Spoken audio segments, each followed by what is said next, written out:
6 माह के सफर के बाद अब्दुल्ला इब्ने अफीफ असदी जब वापस अपने शहर कूफे पहुंचे, क्या देखा कि कूफे के बाजार बंद हैं। कोई मर्द शहर में नजर नहीं आ रहा। उसने सोचा शायद कोई बीमारी आई है जो हर कोई छुपा हुआ है। जैसे ही अपने घर पहुंचा तो अपनी बेटी से पूछने लगा, बेटी कूफे वाले कहाँ चले गए? उसकी बेटी कहने लगी, पापा थोड़े से ही फासले पे एक बयाबान है जिसको करबला कहते हैं। वहाँ किसी बागी ने हुकूमत के खिलाफ खरूज किया है और यजीद का हुक्म है कि जो मर्द उस बागी को कत्ल करने के लिए मैदान में नहीं आएगा तो उसका सर तन से जुदा किया जाएगा।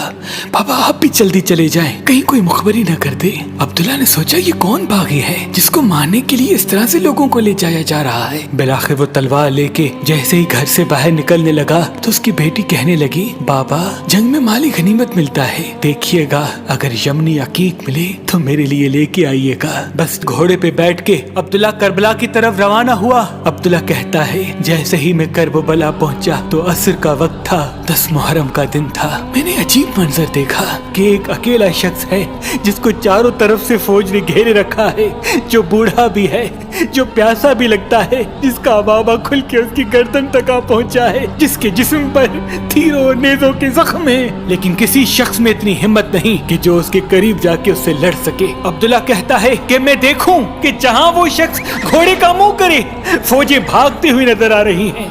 मैंने लश्कर से पूछा कि कौन है जिसे सब इतना डर रहे हैं। यजीद के साथियों ने कहा कि तुम्हें मालूम नहीं, इसका एक भाई अब्बास था और ये अरब का बड़ा बहादुर है। अब्दुल्ला कहता है मैंने नहीं समझा और ये सोचा कि शायद इसको कत्ल कर देंगे तो जंग तमाम हो जाएगी। बस मैंने अपने घोड़े को उसके घोड़े के पीछे लगाया, जैसे ही करीब आने लगा अपनी तलवार को नियाम से निकाला।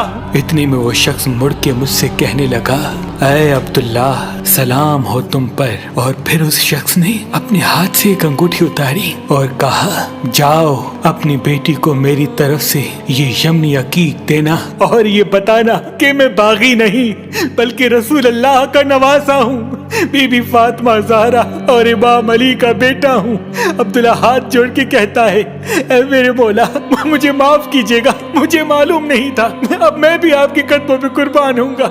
इमाम हुसैन फरमाने लगे, ऐ अब्दुल्ला जाओ, चले जाओ, तुम्हारी जरूरत यहाँ नहीं बल्कि कूफे में है, क्योंकि चंद दिनों बाद मेरी बहनें बेटियां कैद होकर कूफा में आएंगी, उनको चादर हदिया कर देना।